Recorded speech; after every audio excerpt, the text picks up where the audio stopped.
A road in the heat of noon, studded with timber. A line that drew the eye and held it in a slow, terrible grammar. Dust rose in eddies where wagons passed. The smell of salt and sweat and the metallic tang of iron hung low over the way. Spectators spread along the roadside like a deliberate audience. Their faces turned not toward a temple, but toward the public lesson that those wooden frames would teach for days. The sight was meant to be read by every passerby, a civic sentence made visible upon the body, an argument written in wood and flesh about the costs of defying the city. If you stay with this account to the end, you will have followed three very different lives to their public undoing.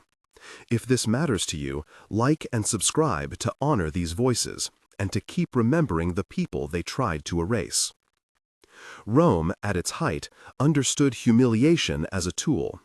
The empire cultivated stages, the forum, the roadway, the amphitheater, the triumphal way back to the heart of power, and set its citizens in relation to them.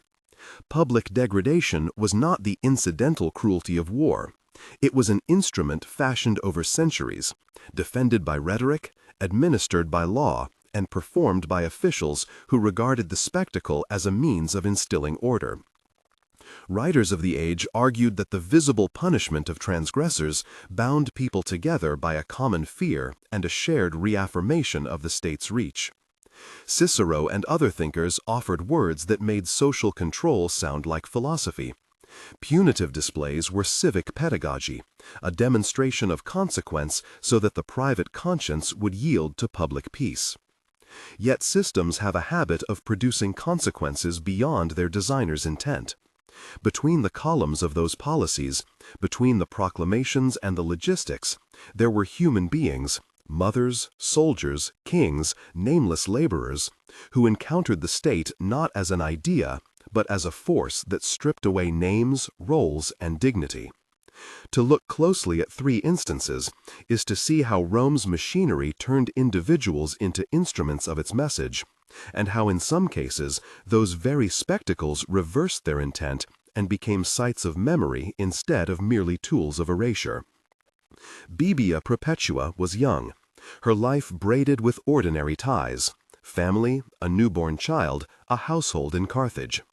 Records preserved in fragments speak of a woman who kept a diary while imprisoned, a rare voice from within the cells. And her words, as much as they survive, make the experience immediate. She wrote of sleepless nights, of the weight of hope and fear, and of a vision in which she climbed a ladder toward the sky, a detail later read by some as a private consolation, by others as a sign that shaped the story of her martyrdom. The diary, where it exists, is careful and urgent. It is not a sensationalist text, but the account of a person making sense of her fate. Her family implored her to renounce what they called a dangerous allegiance. Her father, according to contemporaries, stood in the outer court and wept.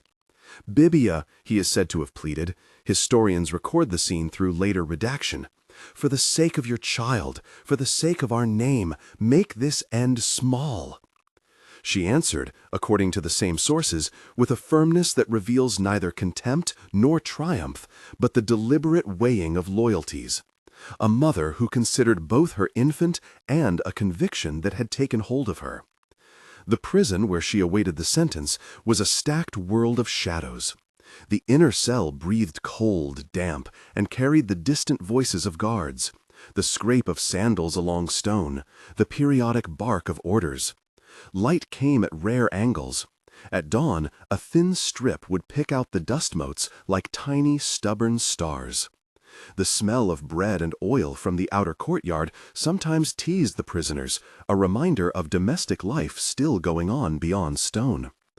Perpetua's hands kept working small tasks, spinning perhaps, or tending to cloth, because action steadied thought. In the diary, she registers domestic particulars next to the larger questions, as if to insist upon her wholeness. The taste of barley cakes, the weight of her child in the memory of a dream. Those who watched the trial and the moments that followed described the amphitheater not merely as an arena, but as a theater of civic meaning. The governor read the verdict. The crowd answered with the stiff, rehearsed cadence of ritual participation. When Perpetua and the other condemned were led forth, the noise folded into a single pressure: silence, a breath that recorded the community's consent. That silence is a kind of witness, too, and it is worth attending to. Sound does not always announce power. Sometimes power arrives within the absence of dissent. Perpetua's final hours, as reconstructed from the diary and later retellings, avoided the gruesome detail of injury and concentrated on human gestures. She chose, as the account shows, to stand with companions. She made small communicative motions that threaded the group together. She held the remembered image of her child, and then, minutes later, the image of a ladder in her vision. The narrative, shaped by later communities, framed these images as signs of transcendence. Historians prefer a careful approach, noting that these experiences were recorded by people with motives, and that the diary's vividness speaks as much to the need to narrate as to the certainties of sight. Whether the latter was a private consolation or a public statement, its presence in the record tells us that for Perpetua the event was more than an imposed bodily end. It was a point at which personal meaning and public theater intersected. Perpetua's case reveals a particular tension in Roman punishment. The state aimed to make an example of the individual. It sought the spectacle to teach. Yet by recording her words and by the very humility of the prison diary, Perpetua ensured that the spectacle carried a voice back into the world. The state's intention to reduce a life to a demonstrative object collided with a human capacity to narrate, to resist erasure by telling. Countless later readers encountered her account, and encountered in it a person whose identity did not dissolve under sentence. Here is a pattern that repeats. Humiliation seeks to silence. Human record-making refuses it. A different modality of state humiliation appeared after open rebellion: mass crucifixions along the ways that connected Rome to its provinces. The most striking instance, preserved by Roman historians with their characteristic mixture of description and rhetorical flourish, followed the bursting of a major slave revolt. These accounts, written by men eager to demonstrate the restoration of order, describe rows upon rows of crossbeams fixed along the roadside, each bearing a captive, their bodies arrayed like a sentence that stretched toward the horizon. The Appian Way is named in these sources as the place where the message was to be seen by every traveler headed to the city, an unambiguous memorial to the dangers of insurrection. To imagine that scene is to imagine a choreography of power on a vast scale. Think of teams of engineers and soldiers, ropes and pulleys, the measured placement of poles so that the cross is read as a long, legible text. The spectacle functioned on multiple registers, punitive, of course, but also forensic and theatrical. It mapped the state's restoration of control onto the landscape itself. For anyone walking the road, the sight was immediate evidence that rebellion had been snuffed out, and that the empire's reach extended even to the resting places of the dead. What does such a spectacle do to civic sensibility? For some, it would have been a grotesque education, a morality lesson in the most literal sense, enacted along the highway. For the families of those crucified, it was an annihilation by public instruction, a removal of burial rites and a denial of private mourning that compounded the punishment. Ancient sources sometimes stress the utility of the display, deterrence, civility preserved, while quietly revealing the fear that motivated the decision. To make the punishment public was to broadcast the state's capacity to mete out irreversible consequences, and to do so in a way designed to suppress sympathy. But the spectacle's effectiveness relied on one fragile asset: the crowd's willingness to participate in the reading of its message. Public crucifixions demanded an audience. When the audience's gaze darkens into indifference, the lesson is served. When the audience's gaze stirs to compassion, the state's message frays. Later generations would read the rows of crosses not as clear moral instructions, but as complex moral questions about justice, belonging, and the human cost of imposed order. Here, as with Perpetua, the state's attempt to convert human lives into simple warnings opened the possibility of alternate readings that preserved some trace of the victim's personhood. The third figure sits differently in the tableau. Vercingetorix, a leader captured at the end of a campaign, a king made prisoner. He had led a confederation in Gaul, and when the walls of Alasia fell, he surrendered himself for the sake of his people, an act recorded by Roman historians who admired both the magnitude of Caesar's victory and, in certain accounts, the dignity of a vanquished leader. The physical terms of his fate were those of Roman ritual. He was bound and marched to Rome, where the triumph of the general consumed the captive.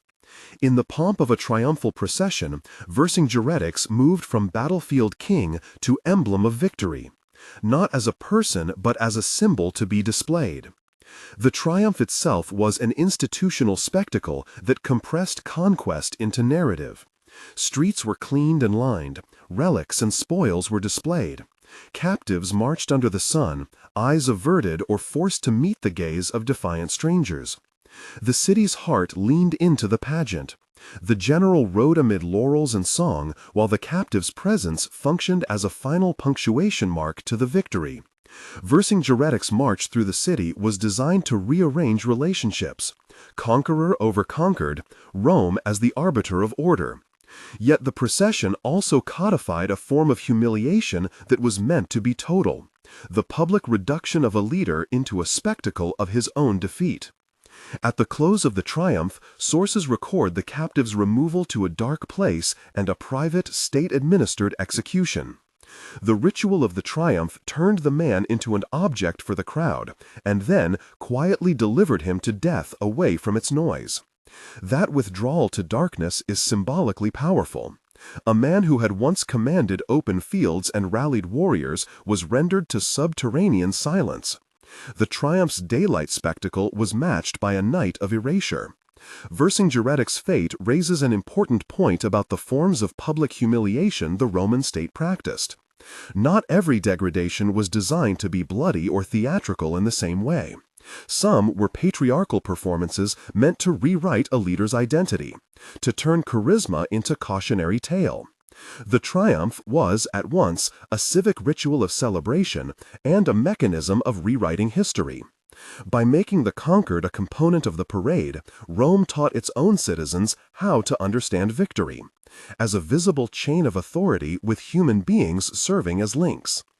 Across these three cases, Perpetua in her cell and arena, the anonymous slaves on the roadside, Vercingetorix in the triumph, there is a shared architecture. The state identified bodies as suitable media for public speech. It selected spaces that would multiply the message, the amphitheater for communal judgment, the road for enduring visibility, the triumph for narrative closure. Officials choreographed the display with an eye to permanence. They wanted the image to lodge in memory. And yet, in each instance, the punishment also invited other memories to linger. A prison diary preserved a woman's voice. The rows of crosses later generated questions about the cruelty of punitive display. The image of a king led through the city continued to resonate with those who remembered leadership rather than spectacle. Roman intellectuals supplied justifications. They argued for order and for the peace that follows visible consequence. Stoics sometimes framed public punishment as a rational boundary setting.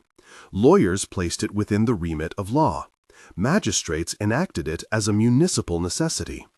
The rhetoric dehumanized when it named punishment as a means toward civic health.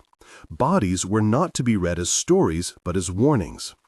Yet rhetoric and practice diverged when human sympathy intervened. The city that read the crosses also whispered the names of the crucified.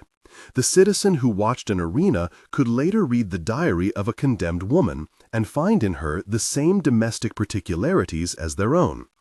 This tension illuminates a deeper paradox. The more the state invested in spectacular humiliation to fortify control, the more it risked producing durable memory. Spectacle binds viewers in the present, but also anchors narratives on the people it sought to erase. A public punishment intended to be a blunt social calibration could, through the perseverance of a few witnesses and the endurance of narrative fragments, transform into a testament to resistance or to suffering. Memory and monument are not the same. Rome tried to make monuments of power, but the living records and the retelling of events sometimes turned those monuments into memorials for the wrong reasons. The machinery that made humiliation systematic was not merely punitive. It was administrative. Laws encoded penalties. Officials scheduled displays. Logistics transported captives. Scribes recorded the events. The state's capacity to convert human beings into instruments of a political lesson relied on infrastructure as much as ideology. Roads made the crucifixions legible. Amphitheaters made the acts performative. Triumphs staged the political narrative. In this sense, the Roman economy of shame was as much a product of civic engineering as of moral reasoning. There is also the crowd to consider. Public spectacle demanded an audience, both present and willing to act as the implicit co-author of punishment. Citizens who demanded harsh measures, who cheered, or who stood silent all contributed to the transformation of a person into an object lesson. Complicity can be active or passive. In either form, it allowed the machinery of humiliation to function.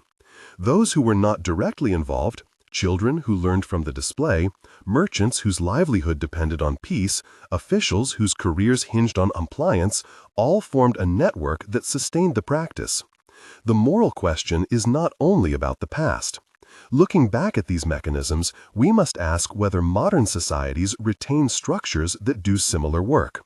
The scale and the technologies have changed. Publicity now moves through screens and platforms rather than along roads and into amphitheaters.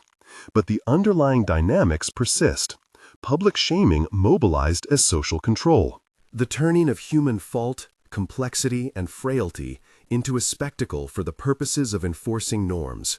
The relegation of vulnerable people to symbols whose private stories are simplified or erased.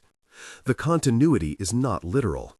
Yet, when a crowd gathers online to pronounce a verdict, when an institution stages a ritual to humiliate, there are echoes of Rome's staging. The selection of space, the choreography of exposure, the transformation of life into emblem. If remembering matters, it is because memory resists the state's attempt to reduce a person solely to a lesson. Memory is small and stubborn. It keeps the taste of bread and the turned face of a weeping father, the latter that a condemned woman recorded in pen, the slight hesitation before a king unfastened his belt. To remember is to restore contours. To remember is to insist that a person is not a prop in a civic argument, but a life with relations, convictions, and losses. In the end, Rome's strategy of public humiliation crossed a line not only by its cruelty, but by its ambition. It sought to control not merely bodies, but meanings. It wanted civic emotion to be managed and civic memory to be narrowed. The consequence, repeatedly, was the opposite. Those who were singled out as exempla sometimes became exemplars in other narratives. Their stories, preserved by friends, by scribes, or by the very people who watched them die, carried forward questions about justice and dignity that outlived the spectacle. The road, when it no longer carries living spectators, keeps its traces. Timber decays, stones settle, names fade. What does not fade is the human act of remembering. Perpetuous recorded voice, however fragmentary, presses against erasure. The anonymous crucified are reclaimed by historians who will not let a whole community be swallowed by an instructive photograph. Vercingetorix's figure survives not only as a symbol of defeat in Roman pages, but as a reminder in other histories of leadership and loss. We end then with a quiet act that returns agency, remembering without spectacle.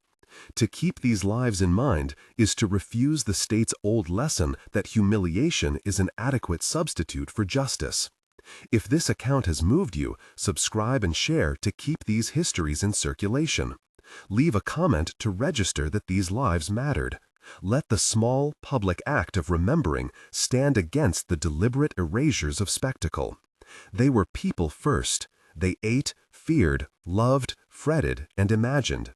They were made into demonstrations by power, and yet their traces persisted.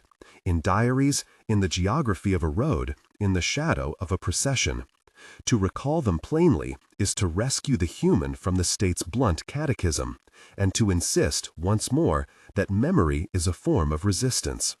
We may keep arguing about systems and motives, about law and theater, and still miss what remembering changes for the living. Memory does not simply counter spectacle by accumulating facts. It reshapes the moral imagination. Remember fully is to refuse summary judgments, to allow for shame and for dignity to coexist in uncomfortable proximity. It is to insist that a life once displayed be allowed to return, in thought, to its own messy interior, to debts and small acts of kindness, to failures and to loves that did not fit the pedagogic narrative. That work is painstaking and often unglamorous. It involves reading marginal notes in archives, half-illegible scrawls in a ledger, a burial record kept by a neighbor, a poem scribbled on the back of a letter. It requires humility from historians and citizens alike, the humility to accept that we will not reconstruct everything, and the patience to listen for fragments. Those fragments are not merely evidence for an argument, they are the tendons by which we reconnect the person to kin, to trade, to the routines that made up a day. In that reconnection, ethical clarity is born. We learn new questions to ask about responsibility, about the shape of civic mercy, about what restitution might mean when the state used spectacle as punishment. There are also communal practices that oppose spectacle without courting sentimentality. Quiet commemorations, small plaques that name without lecturing, the preservation of letters and objects with notes of provenance, these do not grandstand. They create spaces where curiosity, sorrow, and accountability can meet. Even a single name pronounced at a town meeting or read aloud in a classroom resists erasure. It insists that those who were taught to serve as examples be allowed instead to be companions in memory. If the lesson of Rome is a warning, it is doubled by hope. The same human inventiveness that constructed spectacles can also invent rituals of care. To cultivate those rituals is to convert memory into a public good, not a weapon. And so the last act is not to forget how power performed its lessons, but to practice, persistently and privately, the counter-ritual of attention. Such practices are small because they must be. The very modesty of them is their defense. A town that pins a name on a bench, a teacher who reads aloud a ledger entry and asks what it might mean, a family that keeps a scratched photograph in a place of honor, these acts do not seek spectacle. They rediscover scale. They place an individual life beside the ledger of state action and ask, quietly, which of the two better answers the claim, this was a life. There is work, too, for professionals and for those who hold public office. Archivists can make access easier rather than keep the past hermetic. Conservators can prioritize everyday things, a child's scuffed shoe, a working man's cap, as evidence rather than curiosities. Local histories, when practiced with care, gather fragments without flattening them into exempla. A scholar who labors to transcribe a marginal note is practicing a different kind of civic virtue, patience with the particular. That patience confounds the pedagogy of spectacle because it refuses the quick lesson. Communities can build commemorative calendars that do not moralize. Instead of a single annual performance that repeats a state's injunction, a smaller set of practices, study groups, reading circles, genealogical projects, moments of silence at ordinary gatherings, teaches people how to live with difficult memories. These are not substitutes for formal justice where it is owed, they are complements. Where law cannot reconstruct every wrong, memory can still insist on a minimum of truth. Names spoken, contexts kept, relations acknowledged. Resistance sometimes appears in the form of refusal. Refusal to attend the ritual that seeks to turn a life into an object lesson. Refusal to laugh when a humiliation is presented as entertainment. Refusal to accept that shame is an adequate accounting. Refusal is not merely negation. It is a clearing of space in which alternate practices may arise. There is courage in this clearing, and it is often unrecognized because it is measured in afternoons spent copying correspondence, in visits to cemeteries, in the slow work of persuading a reluctant archive to digitize a bundle of domestic papers. Memory, practiced in these ways, reshapes institutions as well as private life. A courthouse that inscribes a list of those who suffered on its steps, a school that teaches local stories with nuance, a parish that preserves letters, each is a small change in the grammar of public life. Over time, such grammars accumulate. The pedagogy of humiliation loses its standing because it no longer monopolizes public space. That loss does not end in justice, but it limits the state's capacity to naturalize it. We should not romanticize this labor. There are gaps that cannot be closed. There are faces we will never fully recover. Yet even partial reconstructions matter. They teach subsequent generations the moral discipline of attention. They make it harder for future rulers to claim that spectacle is pedagogy or that terror can be rebranded as civility. From fragments, we learn to interrogate narratives. From small memorials, we learn to contest the scale of public acts. So proceed with quiet insistence. Read the ledger, clean the stone, say the name. Preserve the letter with a note about who kept it and why. Ask children about the people they see in old photographs and listen when they answer with fresh questions. Such work is not dramatic. Its power lies in its accumulation. If the lesson of spectacle is to make history compact and teachable, the lesson of memory is to make it irreducibly human again. In the end, the refusal of spectacle is not a single act, but an orientation. Choosing, day after day, to place persons at the center of our recollection, and to accept the burden of ambiguity that comes with them. That orientation keeps the dead as companions to the living, and it keeps a polity honest about what it values when it calls something a lesson rather than a life. The modest rituals matter because they are acts of civic fidelity, small, persistent, humane, and because they teach a future not to let the state write alone the story of its people.